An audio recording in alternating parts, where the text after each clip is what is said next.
وأصحابه الذين أوفوا وعدا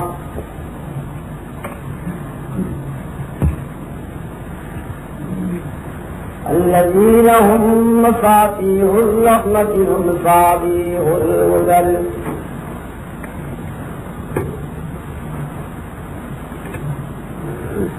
أما بعد فأعوذ بالله من الشيطان الرجيم بسم الله الرحمن الرحيم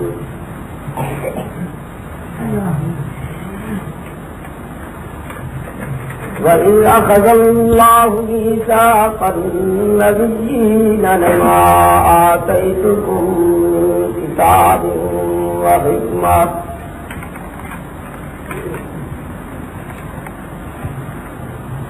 ثم جاءكم رسول مصدق لما معكم لتؤمنن به ولتنصرنه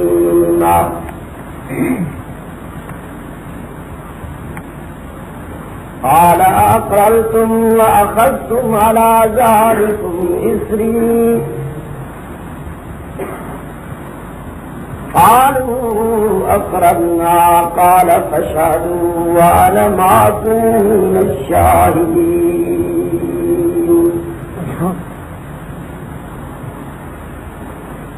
صدق الله مولانا العظيم ونحن على ذلك لمن الشاهدين والشاكرين والحمد لله رب العالمين.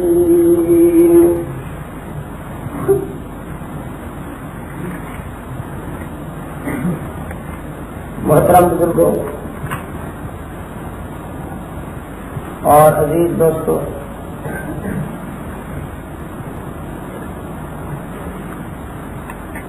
حسب پروگرام اور حسب وعدہ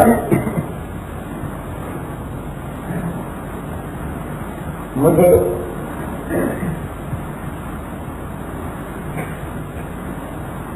6 نومبر کو حاضر ہونا تھا.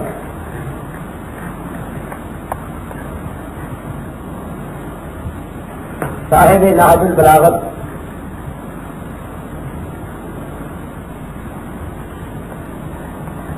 رحمت للعالمین کے داماد اور فاروق اعظم کے سسر حضرت علی رضی اللہ تعالیٰ عنہ کا ارشاد ہے،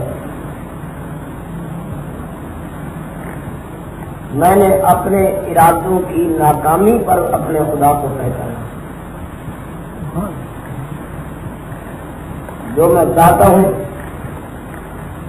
جب وہ نہیں ہو پاتا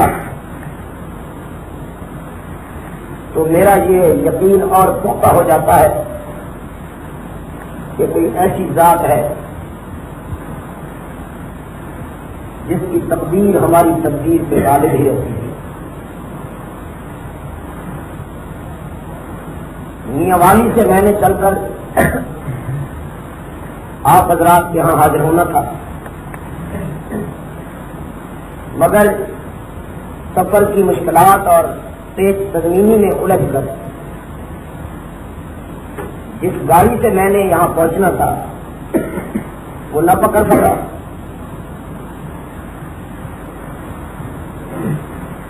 جس کے نتیجہ میں خیر پور میرٹھ نے میری تیسری غیر حاضری لکھی گئی، جس کا مجھے شدید قلب اور دکھ ہے. ایک حساس انسان کی حیثیت سے شاید آپ سے کم نہ ہو. آپ حضرات کو بھی انتظار کا سامنا کرنا پڑا. دور دراز سے دوست تشریف لائے، منتظمین نے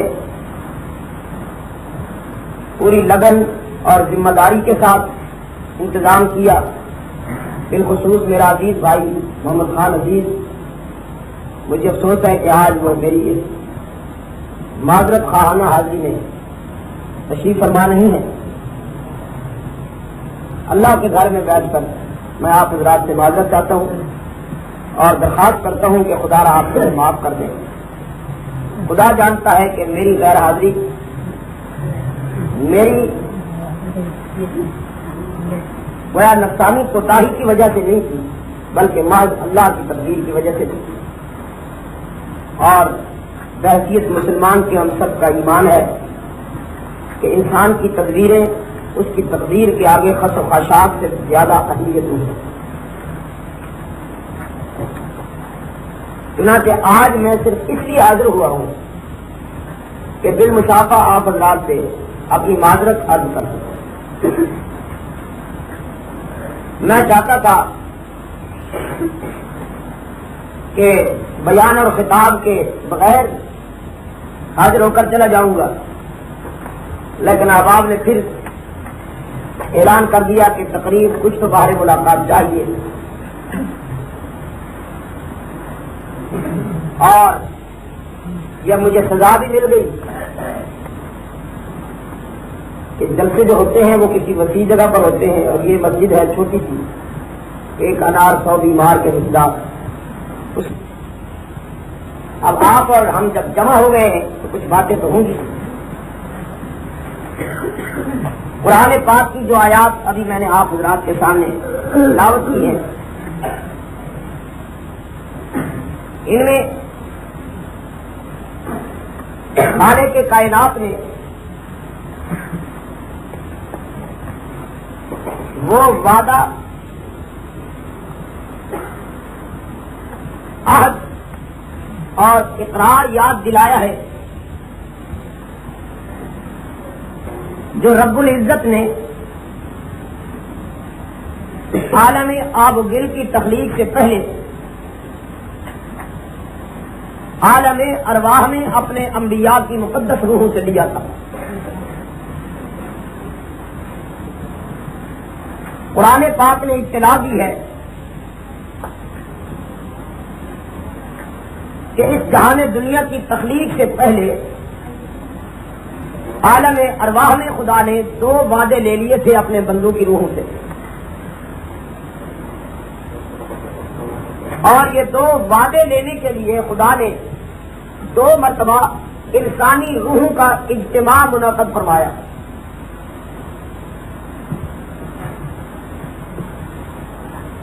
ایک اجتماع میں اپنی ربوبیت کا اعلان کیا اور اقرار لیا. دوسرے اجتماع میں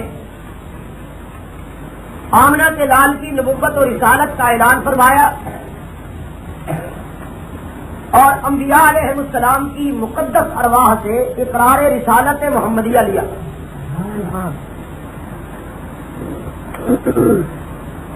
اب مناسب معلوم ہوتا ہے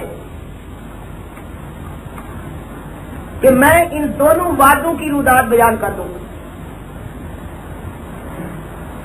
پہلے اقرار ربوبیت کی جھلک دکھا دوں، پھر اقرار رسالت کی رودات بیان کر دوں، تاکہ میری تقریر کا پہلا حصہ لا الہ الا اللہ اور دوسرا حصہ محمد رسول اللہ سے ترجمہ ہو.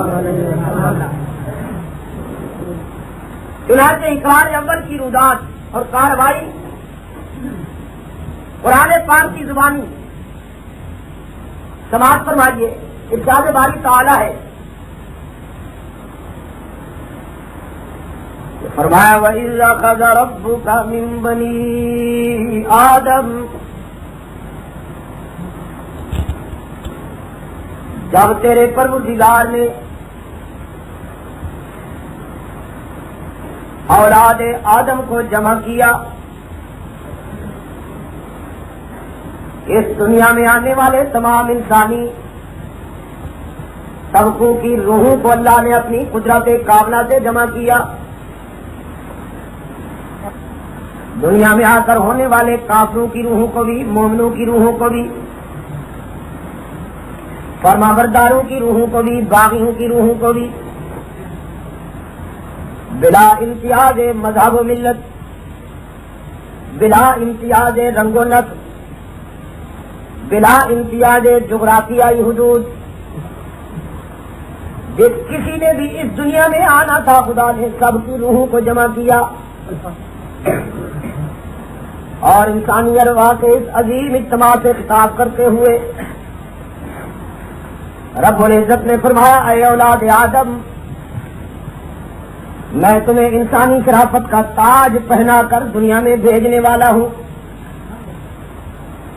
اپنی ساری مخلوق میں اشرف بنا کر بھیجنے والا ہوں.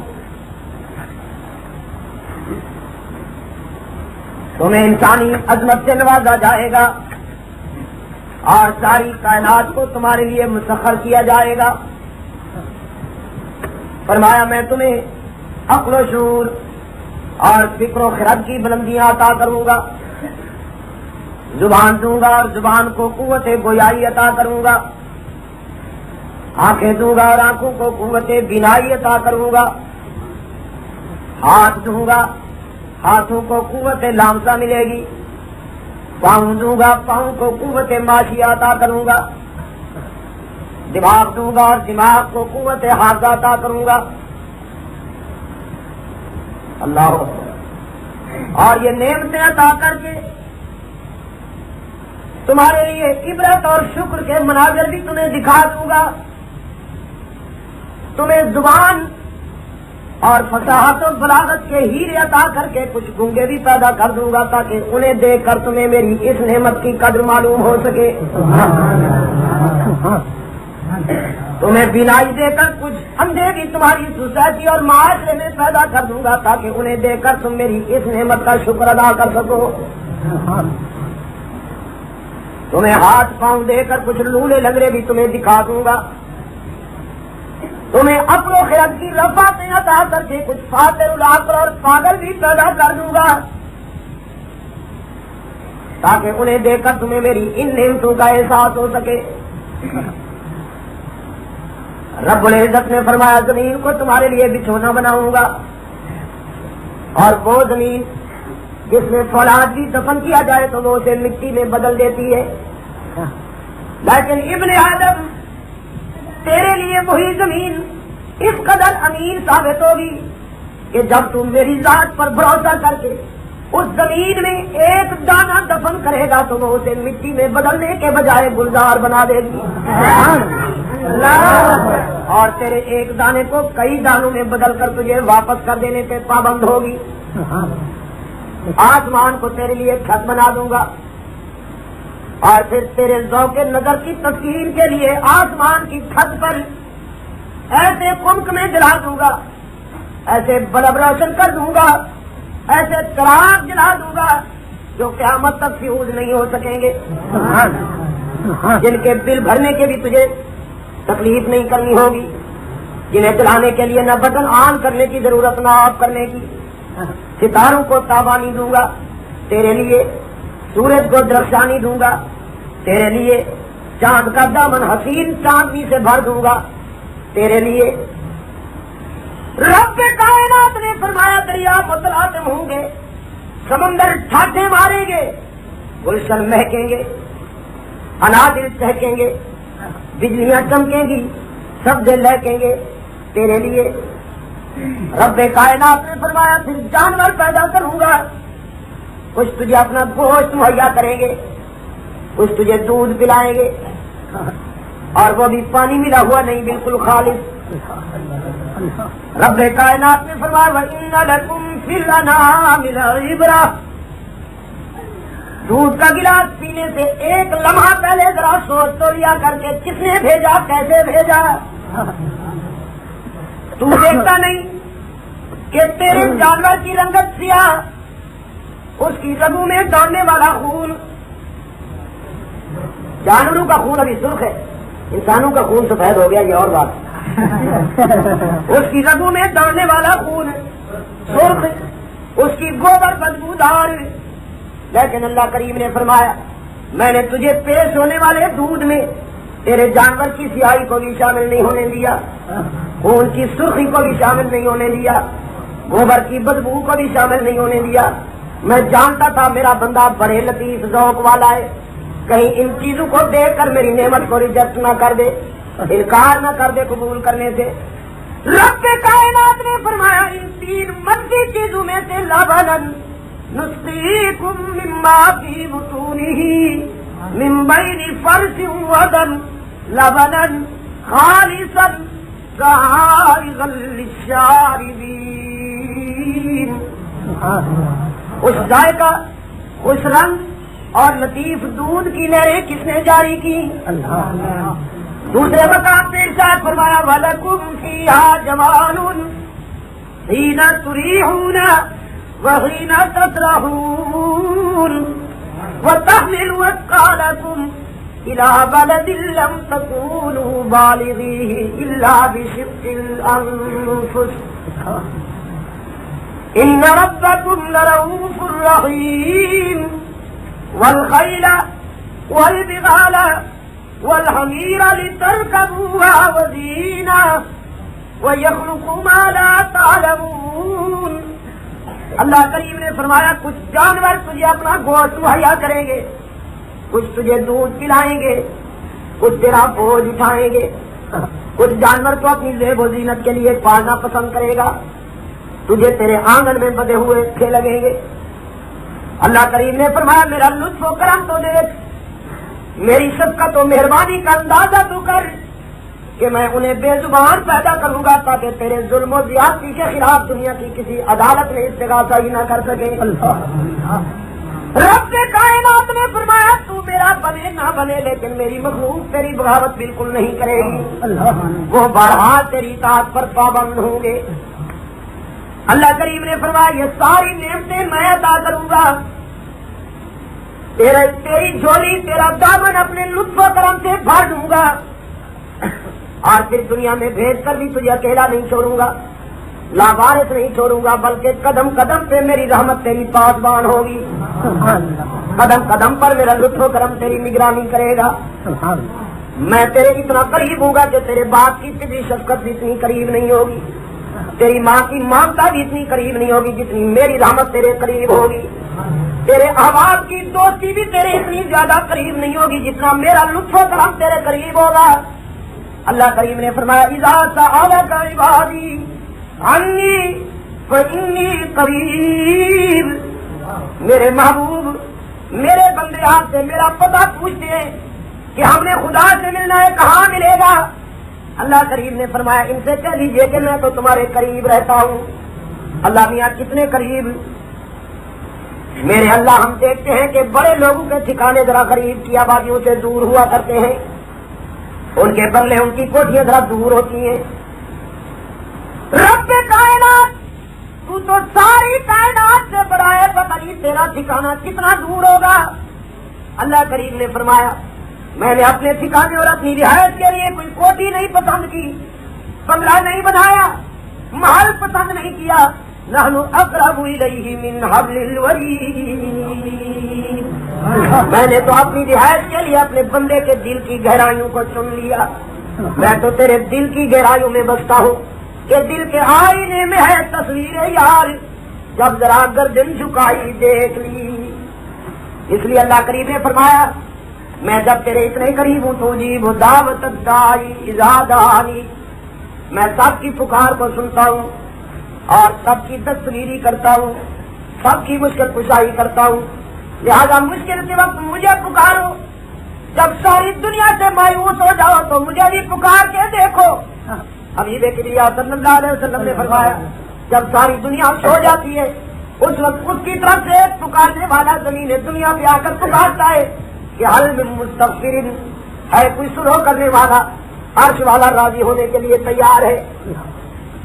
اور خطا کاروں کی روح پکارتی ہے اللہ میاں ہم کس منہ سے تیری بارگاہ میں آئیں، ہمارے دامن میں تو ایک بھی نیکی نہیں، ایک بھی خوبی نہیں. اس کی طرف سے جواب آتا ہے میں نے کب کہا کہ تم خوبیاں اور نیکیاں لے کے آؤ؟ میں کہتا ہوں اپنی خطائیں جمع کر کے لاؤ، کوتاہیاں جمع کر کے لاؤ، اپنی غلطیاں جمع کر کے لاؤ، اور اس قدر غلطیاں جمع کر کے لاؤ کہ زمین و آسمان میں بھی نہ سنبھال سکے. مجھے اپنی جلالت و عظمت کی قسم ہے کہ میں تمہاری کوتاہیوں سے دگنی رحمت لے کر انتظار کر رہا ہوں. تم میرے در پہ آؤ تو صحیح، میری رحمت کو آزماؤ تو صحیح، میرے در پہ سر جھکاؤ تو صحیح. تمہارے آنے میں دیر ہو سکتی ہے، میرے راضی ہونے میں کوئی دیر نہیں ہوگی. سبحان اللہ کریم نے فرمایا کہ دنیا میں بھیج کر بھی تمہیں اکیلا نہیں چھوڑوں گا، قدم قدم پہ میری رحمت تمہاری پاسبانی کرے گی.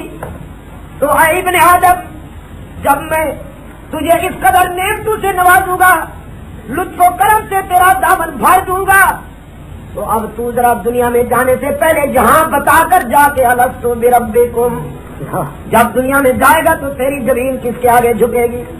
تو کس کو اپنا مسجود اور معبود مانے گا؟ تو کس کو اپنا رب مانے گا؟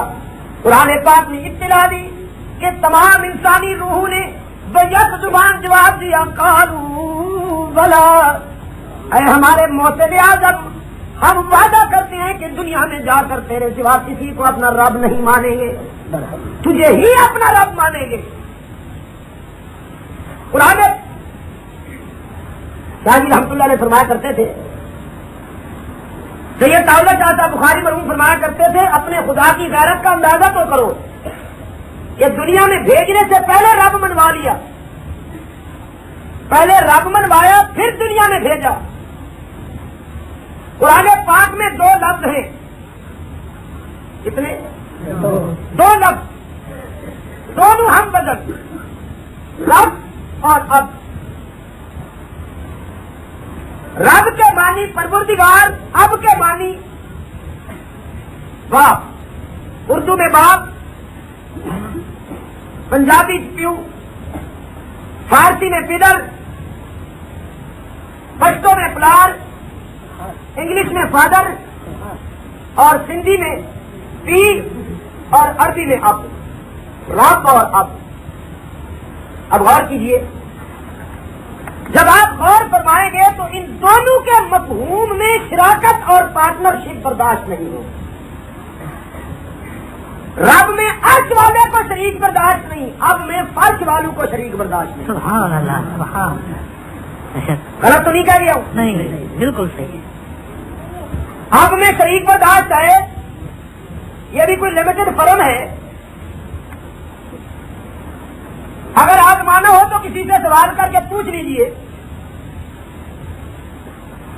آپ کسی استاد سے پوچھئے تمہارے شاگرد کتنے ہیں، خندہ پیشانی سے جواب آئے گا۔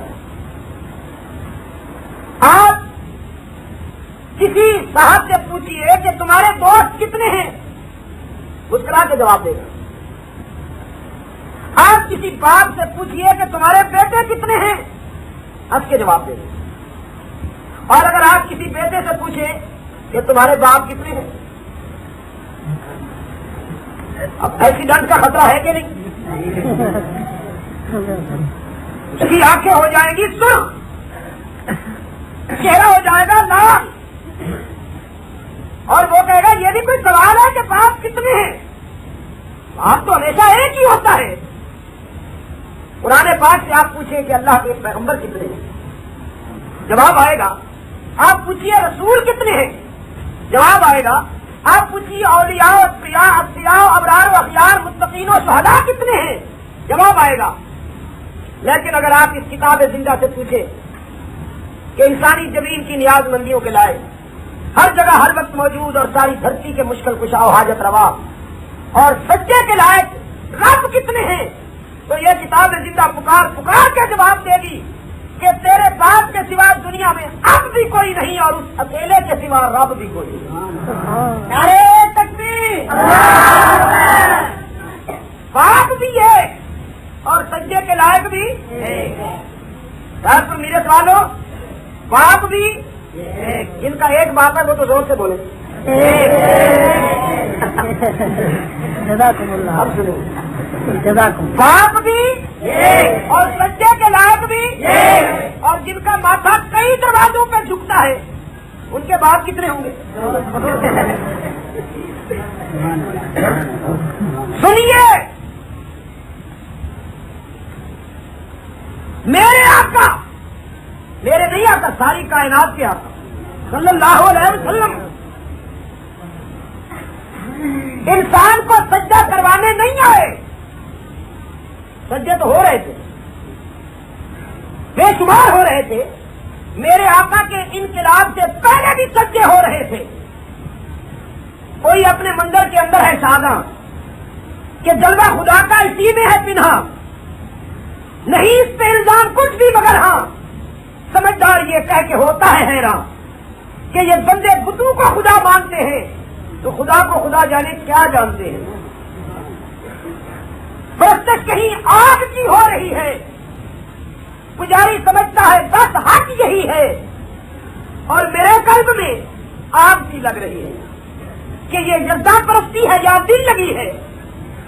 آج کے چولوں کو سجدہ ہو رہا تھا، اگر آپ کے شعلے خدا ہیں تو پھر چولہا جلاؤ تو پیدا خدا ہو، پتھر ٹکراؤ تو پیدا خدا ہو، روٹی پکاؤ تو پیدا خدا ہو، چلم بھر کے لاؤ تو پیدا خدا ہو، اور اڈیلو ذرا اس پہ تھوڑا سا پانی، مخلوق باقی اور اللہ میاں پانی سجے ہو رہے تھے۔ آپ کے شعلوں کا سجا، گنگا کی موجو اور جمنا کے تلاسم کو سجا۔ خیرپور میرس والوں بڑی کشتیوں کا سنا ہوگا، اپنے بڑی تصادم دیکھے ہوں گے، لیکن آج ذرا اس کشتی کا تصور بھی کر لیجیے ایک منٹ کے لیے کہ ایک نے آگ کو خدا مانا، ہڑیا کے نیچے جلایا، ایک نے پانی کو خدا مانا، ہڑیا کے اندر ڈالا، ایک کا خدا نیچے، ایک کا خدا اوپر۔ اب اگر نیچے والا بھڑک اٹھا تو اوپر والا اڑن چھو، اور اگر اوپر والا جوش میں آ گیا تو نیچے والے کے منہ میں کھا۔ کسی ان دو میں سے کسی ایک کی خیر نہیں ہے، یقین فرمائیے، لیکن پوجا جا رہا ہے۔ انسان کی ایک بڑی عجیب کمزوری ہے،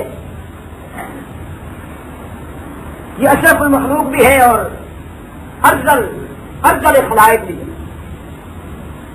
ماننے پہ آ جائے تو ایسی گھٹیا چیزوں کو مان لیتا ہے، بغاوت پہ آ جائے تو اپنے اللہ سے باغی ہو جاتا ہے،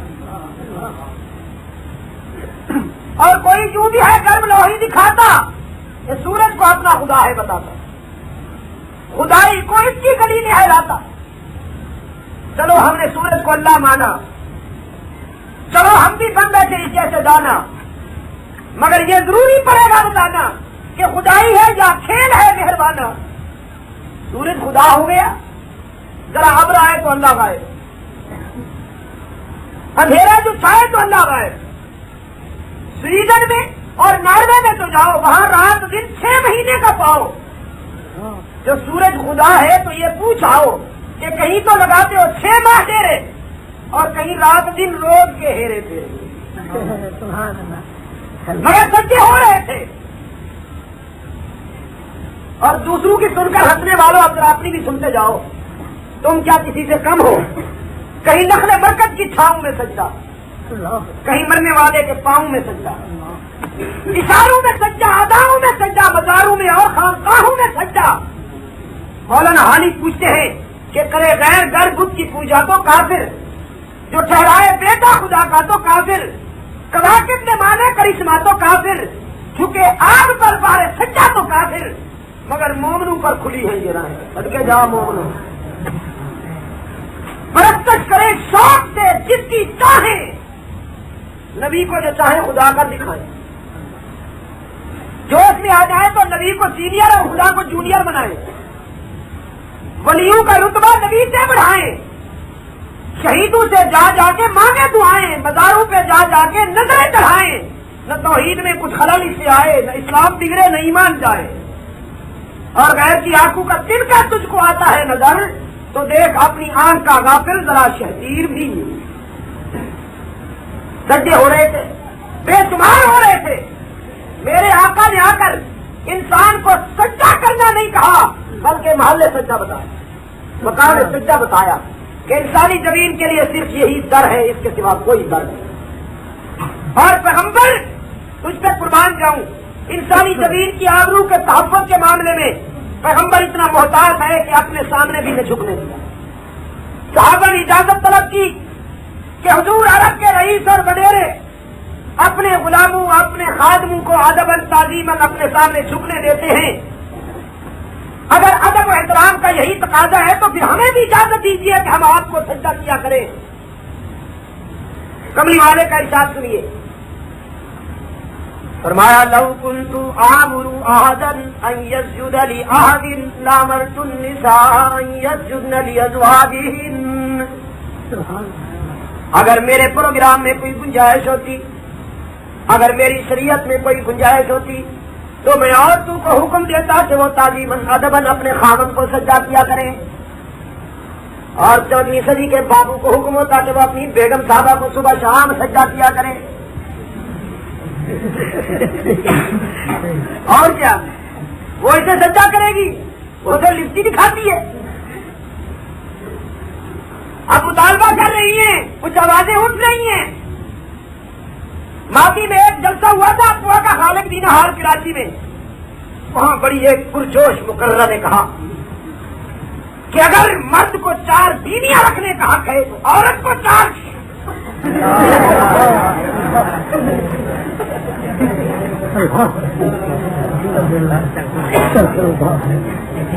ہم نے کہا چلو رکھ لو, دل گردے کی بات, دل گردے کی بات رکھ لو. اور اگر چاہے خامد والی کا کوئی بیٹا پیدا ہوا تو 4 دعوے دار ہوں گے کہ نہیں؟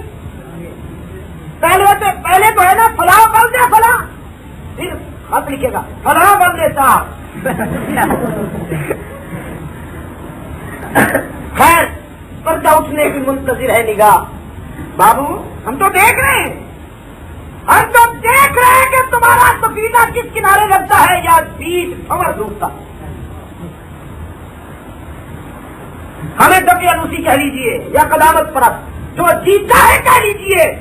ہم کہتے ہیں, کہتے رہے تھے اور کہتے رہیں گے کہ عورت کو 2 بلندیاں کملی والے کی شریعت نے عطا کی ہیں, دنیا کے اور کسی نظام نے نہیں عطا.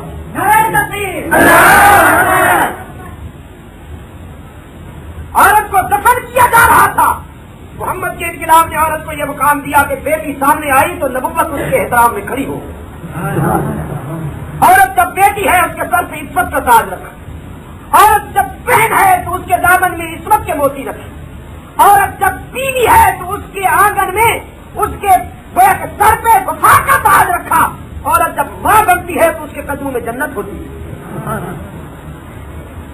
لیکن انہیں کچھ اور چاہیے. ٹھیک ہے, اپنی اپنی پسند ہے, اپنا اپنا ذوق ہے, ہم کون ہیں اعتراض کرنے والے. تو میں آج کیا کر رہا تھا, پیغمبر ہدایت نے سجدہ کرنا نہیں فرمایا, محل سجدہ بتایا, مقام سجدہ بتایا. اور پھر کملی والے کی جو جماعت تیار ہوئی, نبی کی تعلیم کا یہ اثر تھا کہ ان کے سر کٹ تو گئے مگر اس سر کے سوا اور کہیں جھک نہ گئے. یہ تو ہے اقرار پورا, پہلے وعدے کی رودات. اب آئیے دوسرے اقرار کی طرف. اللہ کریم نے فرمایا وَإِذْ أَخَذَ اللَّهُ مِيثَاقَ النَّبِيِّينَ لَمَا آتَيْتُكُم مِّن كِتَابٍ وَحِكْمَةٍ. اپنی ربوبیت کا اعلان کرنا تھا. اللہ کریم نے تمام انسانوں کی روحوں کو جمع کیا. اب آمنہ کے لال کی نبوت کا اعلان کرنا تھا. اللہ نے صرف 1,20,000 انبیاء کی مقدس روحوں کو جمع کیا. اور انبیاء کی مبارک ارواح کے اس عظیم اجتماع سے خطاب کرتے ہوئے اللہ کریم نے فرمایا میرے پیغمبروں, یہاں تو میرے بندوں نے وعدہ کر لیا کہ دنیا میں جا کر تیرے سوا کسی کو اپنا رب نہیں مانیں گے. لیکن میں جانتا ہوں کہ ان میں سے بعض لوگ اپنا وعدہ بھول جائیں گے, تھوڑا بوجھ کر بیٹھیں گے, پھر ان کی ایک زمین ہوگی اور کئی دروازے, اور دنیا میں تمہیں بھیج کر کتاب بھی عطا کروں گا, کتاب کو بیان کرنے کے لیے حکمت بھی عطا کروں گا. رب کائنات نے فرمایا تم سب انبیاء جا کر اپنی نبوت کا فریضہ ادا کرو گے. ثم جاءکم رسول, تم سب کے بعد میرا محبوب آئے گا. سلسلہ رسالت کا نقطہ انتہا آئے گا تو تم سب کے بعد, لیکن اس کی شان یہ ہوگی کہ وہ جس زمین پر چلے گا میں اس زمین کی قسمیں کھاؤں گا, وہ جس شہر کا باشندہ ہوگا میں اس شہر کی قسمیں کھاؤں گا. جب وہ زلفیں بکھیرے گا تو میں اس کی زلفوں کی سیاہی کی قسمیں کھاؤں گا. جب وہ چادر اٹھائے گا تو میں اس کے چہرے کے حسن کی قسمیں کھاؤں گا. آئے گا تو تم سب کے بعد, لیکن اس کا مقام اور مرتبہ یہ ہوگا کہ لَتُؤْمِنُنَّ آؤ گے, اور تم سب کے بعد آنے والا میرا محبوب تم نبیوں کا بھی نبی بن کے آئے گا. تمہاری نبوت پر لوگوں کو ایمان لانا ضروری. اور فخر رسول مولائے کل ہادی سبل رحمت عالم عبداللہ کے یتیم آمنہ کے لال محبوب ذوالجلال محمد عربی کی نبوت پر تم انبیاء کو بھی ایمان لانا ضروری ہوگا. اور خیر پر والو ذرا مجھے یہ تو بتاؤ کہ رحمت للعالمین کا مقام اور مرتبہ سارے انبیاء سے بلند یا سب کے برابر؟ اس میں ہے کوئی شبہ نہیں، سب کے بلند. لیکن نبوت کی کرسی پر سب سے پہلے تشریف لائے گا سب کے بعد؟ اگرچہ نامزدگی تو پہلے ہو گئی تھی، عالم ارواح میں نامزدگی ہو گئی تھی، لیکن نبوت کا چارج تو سب سے آخر میں سنبھالا.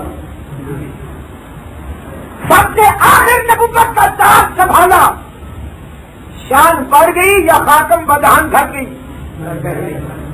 تو قرآن کے اس معیار سے ثابت ہوا کہ آخر میں آنا شان میں کمی کا بات نہیں ہوتا.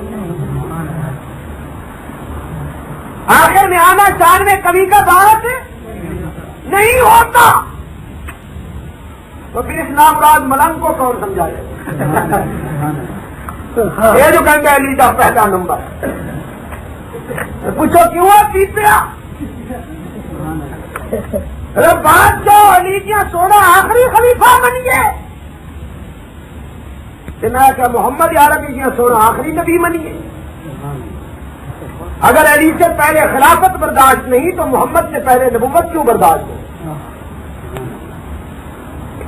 اگر یہ معیار تسلیم کیا گیا تو پھر تین کی خلافت کے زمانے کا دھکا نہیں ہوگا بلکہ لاکھوں نبیوں کی نبوت کا بھی دھکا کرنا ہوگا. لیکن قرآن پاک نے یہ معیار پیش کیا کہ محمد عربی مسند نبوت پر سب سے بعد آئے اور علی المرتضیٰ مسند خلافت پر خلفائے ثلاثہ کے بعد آئے. حضور بعد آئے تو مصدق الانبیاء بن گئے، علی المرتضیٰ بعد آئے تو مصدق الخلفاء بن گئے. حضور نے آخر میں آ کر پہلے نبیوں کی تصدیق فرمائی، علی المرتضیٰ نے آخر میں آ کر پہلے خلفاء کی تصدیق فرمائی. اور میں کہا کرتا ہوں تین کے مقدر پہ قربان جاؤں، صدیق و عمر عثمان، ان تین کے مقدر پہ قربان جاؤں. ان سے تو کسی نے پوچھنا ہی نہیں، اس لیے کہ ان سے پہلے نبی، ان کے بعد علی. ریل کے آگے ڈرائیور، پیچھے گارڈ. اگلے حالات کی ذمہ داری ڈرائیور پر، پچھلے حالات کی ذمہ داری گارڈ پر. خلافت کا سلسلہ بھی خدا نے کس خوبصورتی سے تبدیل کیا. آگے نبی، بعد میں علی. اگلے حالات کی ذمہ داری نبی پر، اور اگر بعد میں کسی نے کوئی سوال کیا تو اس کا جواب علی المرتضیٰ دے. ان چیزوں سے تو کسی نے پوچھنا ہی نہیں. پہلا سوال نبی سے ہوگا کہ اگر صدیق اکبر قابل اعتماد نہیں تھا تو اس کو اپنے مسلح پر کھڑا کیا. دوسرا سوال علی المرتضیٰ سے ہوگا کہ اگر صدیق قابل اعتماد نہیں تھا تو اس کے پیچھے نمازیں پڑھی. ایک صدیق کو ناحق سمجھنے سے نہ نبی کی دیانت باقی رہتی ہے، نہ علی المرتضیٰ کی شجاعت باقی. لیکن ہم نے صدیق کو برحق سمجھا، نبی نے مسلح پر کھڑا کیا، یہ بھی برحق. علی المرتضیٰ نے نمازیں پڑھی، یہ بھی برحق. نبی کی دیانت بھی محفوظ، علی کی شجاعت بھی محفوظ، صدیق اکبر کی امامت بھی محفوظ. اللہ کریم نے فرمایا لَتُؤْمِنُنَّ بِهِ وَلَتَنْصُرُنَّهُ. دنیا میں جانے سے پہلے یہاں وعدہ کرو کہ میرے محبوب کی نبوت پر ایمان بھی لاؤ گے، تعاون بھی کرو گے. رب کائنات نے فرمایا أَأَقْرَرْتُمْ وَأَخَذْتُمْ عَلَىٰ ذَٰلِكُمْ إِصْرِي. بتاؤ وعدہ کرتے ہو یا نہیں؟ تمام انبیاء نے بیک زبان جواب دیا قالوا اقررنا. اللہ میاں ہم وعدہ کرتے ہیں تیرے محبوب کی نبوت پر ایمان لانے کا بھی، تعاون کا بھی. رب نے فرمایا فشہدوا اس وعدے پر تم بھی گواہ بن جاؤ وَأَنَا مَعَكُمْ. ابراہیم علیہ السلام کے حسن انتخاب پہ قربان جاؤں. خلیل کے دل و نگاہ میں ایک عجیب حسین آرزو نے کروٹ لی. ایک لطیف تمنا بیدار ہوئی. حضرت ابراہیم علیہ السلام نے سوچا کہ خدا کا آخری نبی جو محبوب خدا بن کے آ رہا ہے، جو سب کے بعد آئے گا اور امام الانبیاء بن کے آئے گا، جس کی نبوت پر ایمان لانے کا وعدہ خدا نے عالم ارواح میں ہم سے لے لیا. حضرت ابراہیم علیہ السلام کے دل میں آرزو پیدا ہوئی کہ خدا کا وہی آخری نبی اگر میری اولاد میں سے آ جائے تو میرا سر سارے نبیوں کی برادری میں فخر سے بلند ہو جائے گا. بس آرزو پیدا ہوئی اور بھی کہا کہ گنجیدہ نبوت کا یہ موتی خدا سے مانگ لوں. لیکن فراست نبوی نے رہنمائی کی کہ ابراہیم خدا سے مانگنا ضرور، لیکن اس وقت مانگنا جب وہ مانگنے پہ بالکل تیار نظر آئے. موقع پہ بات ہونی چاہیے. حضرت ابراہیم علیہ السلام موقع کے انتظار میں اللہ کریم نے فرمایا وَإِيَرْفَعُ إِبْرَاهِيمُ الْقَوَاعِدَ مِنَ الْبَيْتِ وَإِسْمَاعِيلُ. اپنے گھر کی تعمیر کی سعادت اللہ نے عطا کر دی کہ آؤ ابراہیم میرے گھر کی تعمیر کرو. حضرت ابراہیم علیہ السلام بنیادیں اٹھا رہے، اسماعیل مزدوری کر رہے، دونوں مقدس باپ بیٹا خدا کے گھر کی تعمیر بھی کر رہے ہیں اور مالک کے مکان کی عظمت و ہیبت کے تصور سے دونوں لرزہ برندام ہیں. عرض کرتے ربنا تقبل منا انک انت السمیع العلیم. اے ہمارے پروردگار ہماری محنت اور کاوش کو قبول فرما لیجیے. ربنا وجعلنا مسلمین لک ومن ذریتنا امة مسلمة لک. اور اے ہمارے پروردگار اپنے گھر کی تعمیر کی سعادت اللہ نے عطا کر دی کہ آؤ ابراہیم میرے گھر کی تعمیر کرو. حضرت ابراہیم علیہ السلام بنیادیں اٹھا رہے، اسماعیل مزدوری کر رہے، دونوں مقدس باپ بیٹا خدا کے گھر کی تعمیر بھی کر رہے ہیں اور مالک کے مکان کی عظمت و ہیبت کے تصور سے دونوں لرزہ برندام ہیں. عرض کرتے ربنا تقبل منا. ابراہیم میرے گھر کی تعمیر کرو. حضرت ابراہیم علیہ السلام بنیادیں اٹھا رہے، اسماعیل مزدوری کر رہے، دونوں مقدس باپ بیٹا خدا کے گھر کی تعمیر بھی کر رہے ہیں اور مالک کے مکان کی عظمت و ہیبت کے تصور سے دونوں لرزہ برندام ہیں. عرض کرتے ربنا تقبل منا انک انت السمیع العلیم. اے ہمارے پروردگار ہماری محنت اور کاوش کو قبول فرما لیجیے. ربنا وجعلنا مسلمین لک ومن ذریتنا امة مسلمة لک. اور اے ہمارے پروردگار ہمیں اور ہماری اولاد کو اس در کے سامنے جھکنے والا بھی بنا دے، سراپ اور تسلیم و رضا کر. وَأَرِنَا مَنَاسِكَنَا. اور اس گھر کے ادب و احترام کے طریقے اور سلیقے بھی تو خود سکھا دے. وَتُبْ عَلَيْنَا إِنَّكَ أَنْتَ التَّوَّابُ الرَّحِيمُ. اگر ہماری اولاد میں سے کسی سے کوئی لفظ ہو جائے تو ہم پیشی معافی چاہتے ہیں اس یقین کے ساتھ کہ تجھ سے بڑھ کر کوئی معاف کرنے والا نہیں. ایسی عاجزی، رکت، تواضع اور انکسار کے ساتھ خلیل نے زمین اٹھائی اللہ کی بارگاہ میں، پسینے میں ڈوبا، چہرہ خدا کی بارگاہ میں بلند کیا تو اس کی رحمت کا سمندر بھی موجود ہو گیا. اللہ کریم نے فرمایا میرے خلیل یہ دعائیں بھی میں نے تیری ساری قبول کر لی اور اگر کچھ اور مانگنا چاہتی ہو تو آج دامن پھیلاؤ، بھر دینے کے لیے تیار ہوں. سبحان اللہ. جانتا تھا نا وہ دلوں کے بھید جاننے والا ہے کہ خلیل نے یہ آرزویں تو ظاہر کر دی مگر اب یہ قیمتی آرزو اس کے قلب و جگر کی دنیا میں مچل رہی ہے جس کے اظہار کے لیے میرا خلیل موقع کے انتظار میں ہے. اللہ کریم نے فرمایا دامن پھیلاؤ، بھر دوں گا. اظہار تو کرو مراد پوری کر دوں گا.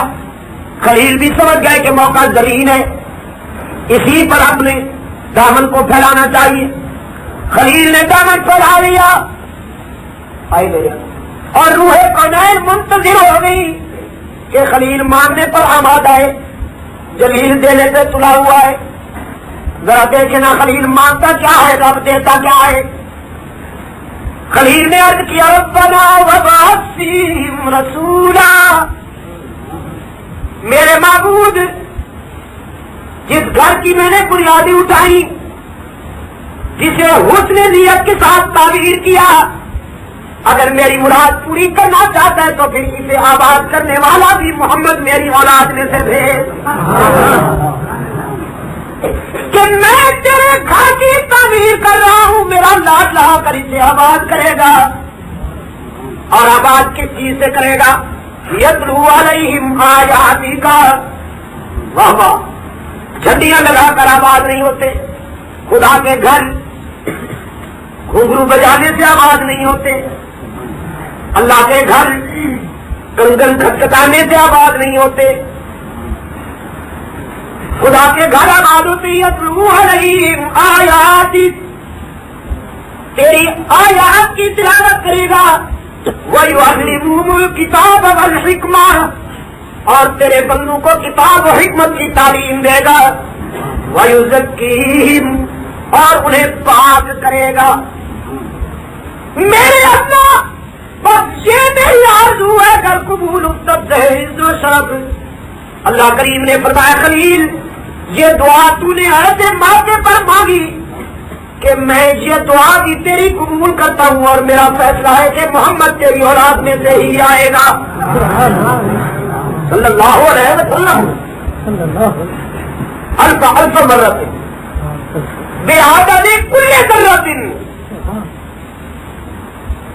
اس لیے تو حضور علیہ الصلوۃ والسلام نے فرمایا کہ میں اپنے دادے کی دعا ہوں, مجھے میرے دادا نے خدا سے مانگا. ایک موقع پر فرمایا جس نے میرے دادے کا حسن دیکھنا ہو وہ میرا چہرہ دیکھے. اور پیر بخاری فرمایا کرتے تھے رحمت اللہ تعالی علیہ, سید تعالی چاہتا بخاری فرمایا کرتے تھے خلیل دادا محمد عربی پوتا, چندے آفتاب چندے ماہ. فرمایا کرتے تھے میرا تو ایمان ہے کہ اولاد رسول بہرحال خوبصورت ہی ہوتی ہے, بدصورت نہیں ہے. آل رسول کبھی بدصورت نہیں ہے. فرمایا کرتے تھے 14ویں صدی میں بھی جن کی رگوں میں نبوت کا خون دوڑتا ہے, میرا دعویٰ ہے کہ آج بھی وہ بدصورت نہیں ہوگا. چنانچہ شاہ جی فرمایا کرتے تھے جو اپنے آپ کو سید کہلائے اس میں 5 علامتیں ڈھونڈو, خاندانی اور موروثی نشانیاں اس میں ملے گی. سچے سید میں 5 نشانیاں ناگزیر ہوں گی. پہلی علامت یہ کہ وہ بدصورت نہیں ہوگا, بیوٹیفل نہ صحیح کہ کوئی بین الاقوامی عدالت اسے تمغہ حسن دے, مگر ایسا چہرہ بھی سید کا نہیں ہوگا تبے کا پچھلا پاسا. آدمی دیکھے تو 106 ٹمپریچر پہ بخار کرا جی آج کا خیر نہ جانو تبرکات نصیب ہوئے اللہ ماشاء اللہ. ورنہ آج کل کے سید کو دیکھو تو یوں لگتا ہے جیسے کوئلے کا انجن شٹرنگ کر رہا ہوں یا تارپول کا ڈرم خالی ہو کے تشریف لا رہا. فرمایا کرتے تھے ہائے جن لوگوں نے بخاری کو دیکھا ہے ان سے پوچھو سید کیسے ہوتے ہیں.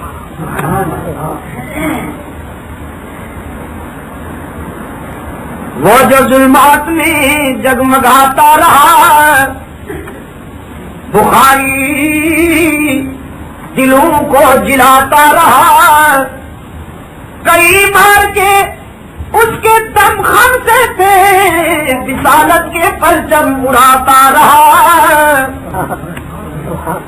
سیاہ رات میں جرتوں کے چراغ خود اپنے لہو سے جلاتا رہا, اور گئے دور کی داستان وفا بعنوان ہمت سناتا رہا.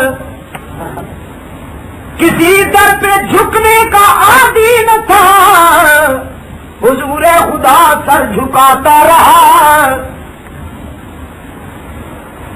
تو فرمایا کرتے تھے پہلی نشانی بدصورت نہیں ہوگی، دوسری بزدل نہیں ہوگی، تقیہ باز نہیں ہوگا، کٹ جائے گا لیکن اپنے سچائی کے موقف سے ایک انچ بھی پیچھے نہیں ہٹے.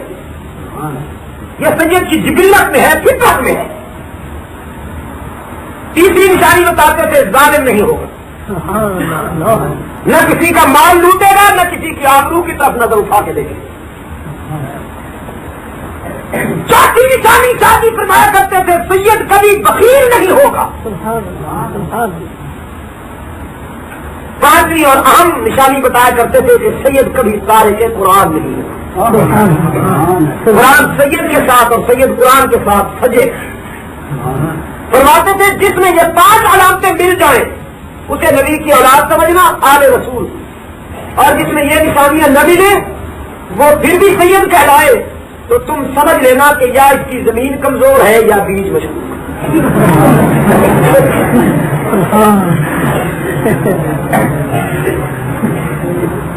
فرمایا الحمدللہ مجھے فخر ہے میں نے شاہ جی رحمۃ اللہ علیہ کے کتاب کی جواہر پارے اور ان کے ملفوظات یہ اس کتاب کی شکل میں جمع کیے ہیں. مجھے شاہ جی سے عقیدت ہے الحمدللہ، اور شاہ جی کی ٹیپ تو ساری ملک میں ملتی نہیں، تو اس مختصر کی کتاب کی شکل میں نے ان کی تقریریں جمع کر دی. بس اس طرح کی یہ ضرور پڑھ لیجیے اگر آپ دعا کے بعد لے کر جائیں. اس میں شاہ جی آپ کو ہنستے ہنساتے، روتے رلاتے، تڑپتے تڑپاتے اور بس عجیب انداز میں ملیں گے. تو میں عرض کر رہا تھا شاہ جی مرحوم فرمایا کرتے تھے کوئی خلیل کو پسند آ گیا، کوئی اتنا خوش نصیب ہے، کوئی ایسا منفرد ہے، کوئی اتنا عام ہے کہ خلیل کو پسند آ گیا، کوئی ایسا بھی خوش نصیب ہے جو محمد عربی کو پسند آ گیا. کسی کو مانگنے کے لیے خلیل کے ہاتھ اٹھے اور کسی کو مانگنے کے لیے رحمت للعالمین کے ہاتھ اٹھے، اور دینے والے نے دونوں کی مرادیں پوری کی. جسے خلیل نے مانگا وہ بھی آیا، جسے رحمت للعالمین نے مانگا وہ بھی آیا، مگر فرق ہے. اور وہ فرق یہ ہے کہ جسے خلیل مانگ رہا ہے وہ کئی ہزار سال کے بعد دنیا میں آئے. علماء کی تحقیق کے مطابق حضرت ابراہیم علیہ السلام اور آمنہ کے لال کے درمیان کم و بیش 4000 سال کا فاصلہ ہے. 14,000 انبیاء پیدا ہوئے حضرت ابراہیم کی نسل سے، اور سب کے آخر میں آئے محمد رسول اللہ صلی اللہ علیہ وسلم.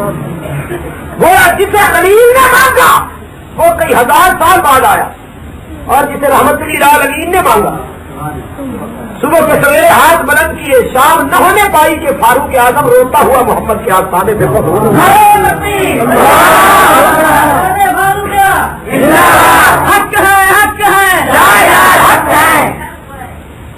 وہ مراد خلیل ہے، یہ مراد محمد ہے.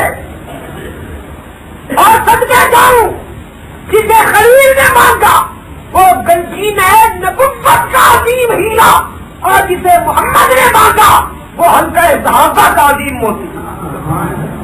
وہ اپنے مقام پہ چمک رہا ہے، یہ اپنے مقام پہ چمک رہا ہے، دونوں کے حسن انتخاب پہ قربان نہ ہو. ایسے تو نہیں فرمایا میرے آقا نے لوکان آبادی نبی لگا نہ عمر، میرے بعد نبی آنا کوئی نہیں.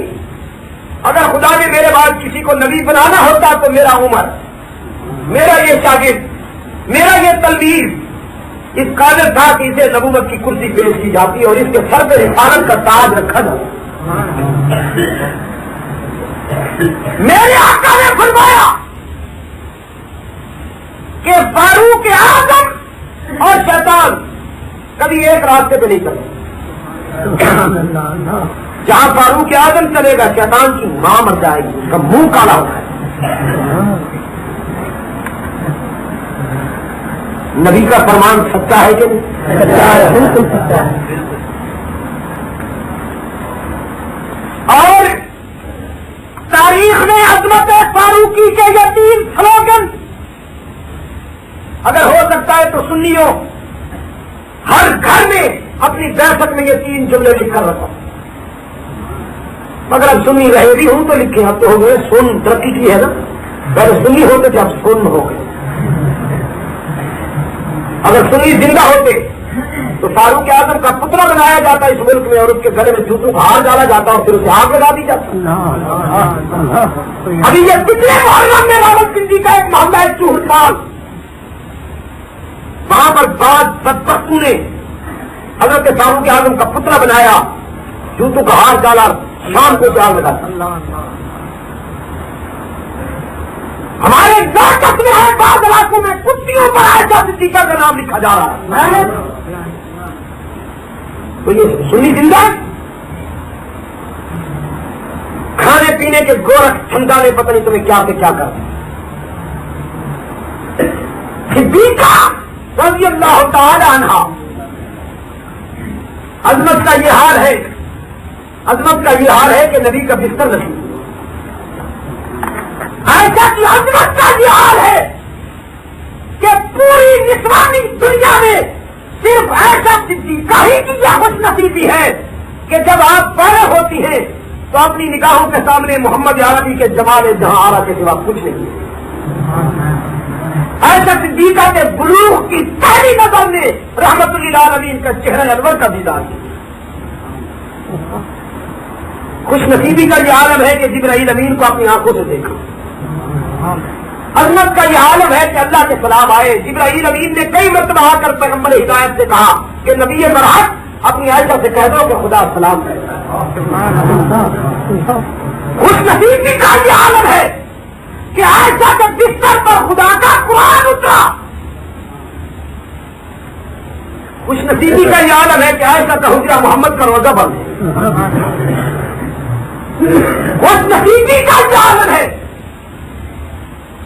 کہ جب منافقوں نے صدیقہ پر بہتان باندھا تو عائشہ کی صفائی میں خود خدا وکیل صفائی باندھا. نبی کے آبرو کے معاملے میں خدا اتنا حساس اور غیور واقع ہوا ہے کہ جب عائشہ پر منافقوں نے الزام لگایا تو خدا نے مدینے اتر کر اعلان کیا کہ سبحانہ کا آگا بہتان کر میرے پیغمبر جیسے میری ذات شریف کو سے پاک ہے تیری عائشہ کا دامن گناہ کی آلودگیوں سے پاک.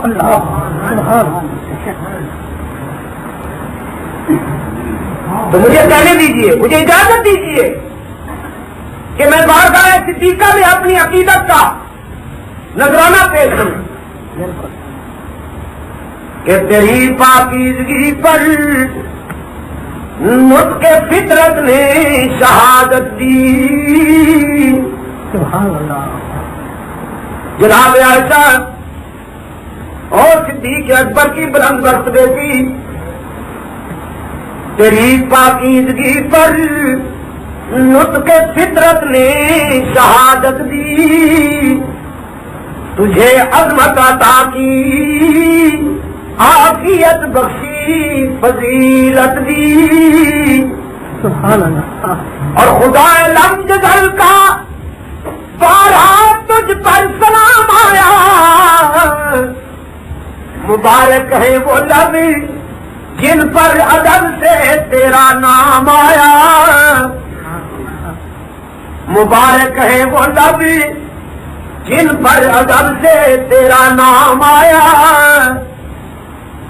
اور رسول اللہ نے رکھا ہے صدیقہ لقب تیرا. فقط فرشی نہیں عرشی بھی کرتے ہیں ادب تیرا. فقط فرشی نہیں عرشی بھی کرتے ہیں ادب تیرا.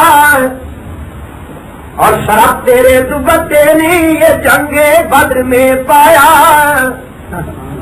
شرف تیرے دوپٹے نے یہ جنگ بدر میں پایا کہ اسے پرچم بنا کر رحمت عالم نے لہرایا. اسے پرچم بنا کر مخبر صادق نے لہرایا. تیرا حجرہ امین خاص ہے ذات رسالت کا. بساط عرض پر ٹکڑا یہی ہے باغ جنت کا، ہے کہ نہیں؟ صدیقہ کا حجرہ جنت کا ٹکڑا ہے کہ نہیں؟ جنت کا ٹکڑا کسے کہتے ہیں؟ خدا کی قسم صدیق کا حجرہ تو جنت کا مرکز ہے، بلکہ یہ بھی میں نے شاید کوتاہی کی ہو، بلکہ رش کے جنت ہے۔ اور علماء کرام نے لکھا کہ انقلاب قیامت نے ساری کائنات کا حلیہ بدل دینا ہے۔ جب انقلاب قیامت آئے گا تو نہ آسمان رہے گا، نہ آسمان کی بلندیاں، نہ زمین رہے گی، نہ زمین کی وسعتیں، نہ دریا رہیں گے، نہ دریاؤں کا تلاطم، نہ سمندر رہے گا، نہ سمندر کا تموج، نہ ستارے رہیں گے، نہ ستاروں کی تابانی، نہ سورج رہے گا، نہ سورج کی درخشانی، نہ چاند رہے گا، نہ اس کی چاندنی، نہ گلشن رہیں گے، نہ گلشن کی مہک، نہ سبزے رہیں گے، نہ سبزوں کی لہک، نہ پرندے رہیں گے، نہ ان کی چہک، نہ بجلیاں ہوں گی، نہ ان کی چمک، نہ بادل ہوں گے، نہ ان کی راز۔ علماء کرام نے لکھا نہ پہاڑ رہیں گے، نہ ان کی متانت، یہ ساری کائنات کا حلیہ بدل جائے گا، لیکن ایک عائشہ کا حجرہ محمد عربی کا روضہ ہی ہوگا جس پر انقلاب قیامت کا کوئی اثر نہیں ہوگا۔ وہ جس طرح آج تابوت رکھا ہے، حج میں بھی اسی حسن کے ساتھ تابوت رکھا ہوگا۔ تیرا حجرہ امین خاص ہے ذات رسالت کا، بساط عرض پر ٹکڑا یہی ہے باغ جنت کا۔ اور اس کی وجہ ہے کہ اسی میں رحمت العالمین رہتے ہیں۔ تیرا حجرہ ہے جس کو گنبد خضرا بھی کہتے ہیں، پھر اسی سے حشر کے دن سرور کونین اٹھیں گے، مگر تنہا نہیں اٹھیں گے، معاشقین اٹھیں گے۔ یہ عظمت ہے اور یہ مظلومیت ہے۔ پچھلے دنوں ہم کراچی میں گئے اپنی جماعت کی تشکیل کے سلسلے میں، مجلس تحفظ حقوق خدمت پاکستان کی جماعتی دورے پر ہم گئے، میرے صدر اور میں، تو کراچی میں دوستوں نے مجھے ایک کتاب دکھائی، یقین فرمائیے کہ 200 صفحات کی کتاب میں ایک بدبخت مرزا یوسف حسین نے مغلظات اور گالیاں لکھی نبی کی آبرو حضرت عائشہ رضی اللہ تعالیٰ عنہا۔ اس کا اختتام ان جملوں پہ ہو رہا تھا کہ عائشہ کو کوئی طبی موت نہیں آئی، بلکہ گڑا کھودا گیا تھا، اس کے اوپر گھاس پھوس ڈالی گئی، یہ جب وہاں سے گزرنے لگی تو گر پڑی، پھر اس میں چونا بھر دیا گیا اور پھر اس کے اوپر آگ لگائی جاتی ہے۔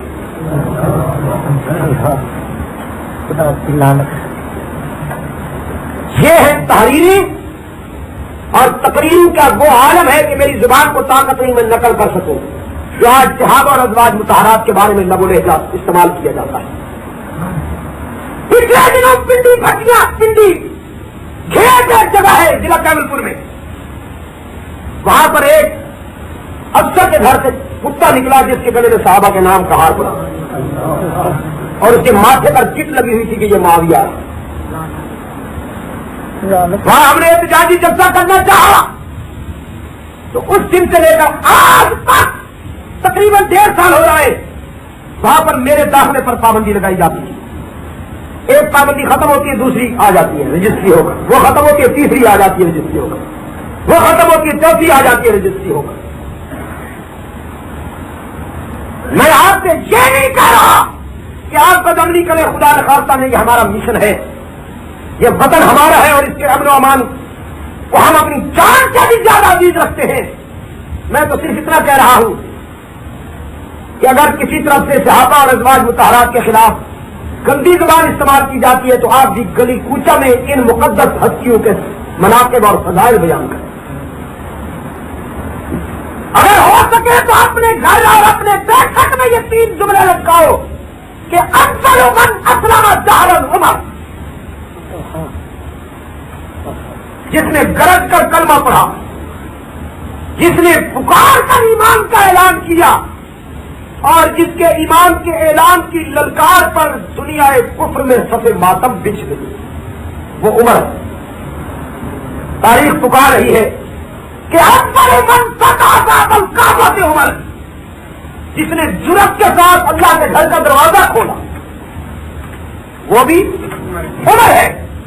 وہ اول من ہاجر علانیۃ عمر، جس نے سینہ تان کے ہجرت کی، سینہ تان کے ہجرت کی، مکہ کے چوراہے پر کھڑے ہو کر جس نے دنیا کفر و شرک کے خونی کرکسوں کو للکارا کہ ابو جہل اینڈ کمپنی لمیٹڈ، پھر نہ کہنا ہمیں خبر نہ ہوئی، میں سینہ تان کر ڈنکے کی چوٹ ببانگے دوڑ تمہیں بتا رہا ہوں کہ سرکار مدینہ کے قدموں میں جا رہا ہوں، اگر کسی مائی کے لال کو جرأت ہے تو وہ میرے قدم روک کر دکھائے۔ یہ عمر ہی ہے، سب کہو رضی اللہ تعالی۔ خیر پور والوں، اگر اتنی عظیم خوبیوں والے عمر کو 2 ٹکے کا ملنگ نہ بھی مانے تو کیا فرق پڑا؟ کچھ نہیں۔ میں تو کہتا ہوں شکر ہے کہ اس بھنگی چرسی کی زبان پر میرے فاروق کا مقدس نام آتا ہی نہیں۔ فاروق اعظم کا نام لے تو عبد القادر گیلانی لے، فاروق اعظم کا نام لے تو علی المرتضیٰ ہے، جبھی تو حضرت علی نے اپنے بچوں کا نام عمر رکھا، اپنے بچے کا نام ابو بکر رکھا۔ اور کیوں نہ رکھا میرا علی؟ جانتا نہیں تھا ابو بکر کی عظمت کو کہ جب ابو بکر پیدا ہوا، ابن حجر اسقلانی لکھتا ہے کہ جب پیدا ہوا ابو بکر کو ماں گود میں لیے بیٹھی ہے کہ آواز آئی یا امت اللہ بالتحقیقی، یا امت اللہ بالتحقیقی ابشری بالولد الحقیقی اسمہ فی السماء صدیقی وبالخاتم النبیین فی الغار رفیقی۔ اے اللہ کی کنیز، آسمان کی رفعت اسے مبارکباد سن کہ جس بیٹے کو گود میں لیے بیٹھی ہو وہ امت مصطفی میں عتیق ہوگا، اس کا نام آسمانوں میں صدیق گونجے گا اور غار میں محمد عربی کا رفیق ہوگا۔ اسی لیے تو علی المرتضیٰ نے اپنے بیٹے کا نام ابو بکر رکھا، اپنے بیٹے کا نام عمر رکھا۔ تو میں کر رہا تھا کہ عمر کا نام لے تو علی المرتضیٰ لے، عمر کا نام لے تو امام اعظم ابو حنیفہ لے، عمر کا نام لے تو احمد ابن حنبل لے، عمر کا نام لے تو امام شافعی، امام مالک، شاہ ولی اللہ، قطب الدین بختیار کاکی، جنید بغدادی، سید اللہ شاہ بخاری، احمد علی لاہوری، حسین احمد مدنی لے، جن کے دن جن کی راتیں قال اللہ اور قال رسول کے افاقی ترانوں میں گزرتی ہیں۔ ٹھیک ہے نا؟ بالکل۔ یہ ملنگ رگڑی سے پیتی نہ نیتی نہ قضا کی مست قلندر سب کچھ اندر جمع دم نہ دھوکہ نہ ہم کمائیں گے احمق کھائیں گے ہم۔ رب نہیں کہو میں کیا جہاد میں حضرت علی نو لشکر مل گیا نا کہ سونے علی دیا شانوں کی دنیا دیکھے گی۔ صدیق اکبر کے پیچھے غازی نمازی، فاروق اعظم کے پیچھے مجاہد شہید، عثمان غنی کے پیچھے علماء اولیاء۔ سچ بتاؤ حضرت علی کے پیچھے یہ ملنگ ہوں گے؟ اور اگر خدا نے پوچھ لیا کہ ہے کوئی تمنا، ہو سکتا ہے نا اللہ نے پوچھے، اللہ میاں نے عابد سے پوچھا کہ ہے کوئی تمنا، تو عابد عرض کرے گا اللہ عبادت کی تمنا ہے، زاہد کہے گا زہد کی تمنا ہے، عالم کہے گا علم کی تمنا ہے، طالب کہے گا طلب علم کی تمنا ہے، سالک عرض کرے گا سلوک کی تمنا ہے، مجاہد کہے گا اللہ نے تلوار مہیا کر اور اپنے دشمن کی طرح جہنم سے 4-5 میرے سامنے بھیج، پھر دیکھ میں کیا چاہتا ہوں۔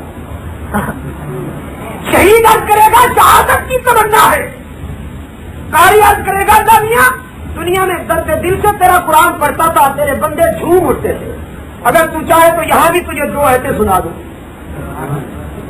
کہ جو رب نے ملنگ کو پوچھا ہے کوئی تمنا انہیں کہنے اور ربا مولا تیری اونچیاں شانہ ہون بس ایک پیالہ بھنگ دے ایک جبی کیتو دی دے تم سوٹا لا کے دکھائی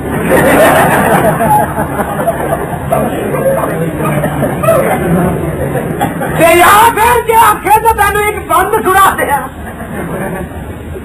ہاں بند سنا دیا اللہ نے بس 2 سوری بھی دے مینو 2 سوری ایک بند سنا دے اور اتلا پئی بارش پتھراں دی وہ پتہ نہیں میں کہ ایک ہی بلا کے وہ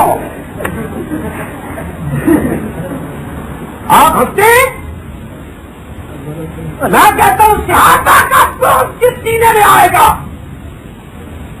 اس سینے میں قصیدے دوڑے ہی آئیں گے قرآن ڈیرے نہیں لگائے گا قرآن اس سینے میں آئے گا جس سینے میں جامع قرآن عثمان غنی کی محبت کی قندیل روشن ہو قرآن اس سینے میں آئے گا جس سینے میں محسنین قرآن کی محبت سنگر ہو ٹھیک ہے میرا عقیدہ ہے سنی کا مذہب ہے کہ حضرت علی رضی اللہ تعالیٰ عنہ کے پیچھے بھی اولیاء آپ کیا ہو حضرت علی المرتضیٰ کے پیچھے بھی مجاہد اور شہید ہوں گے یہ بھنگی کرتی انہیں تو قرآن نے کہہ دیا نسخی ہے جہنم جتوں بھی کھو کی اٹھے جا کرو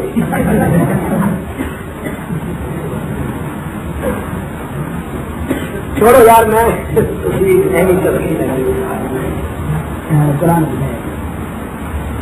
اللہ کریم نے فرمایا میرے خلیل یہ دعا بھی میں نے تیری قبول کر لی محمد عربی تیری اولاد ہی میں سے آئے گا اور تیرے تعمیر کردہ گھر کو آباد کرے گا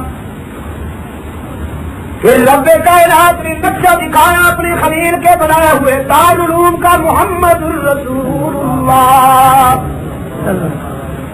والذین معه اشداء علی الکفار رحماء بینہم تراہم رکعا سجدا یبتغون فضلا من اللہ ورضوانا اللہ کریم نے فرمایا محمد میرا رسول ہے صلی اللہ علیہ وسلم انفال میں مرتين بعدد كل ذرة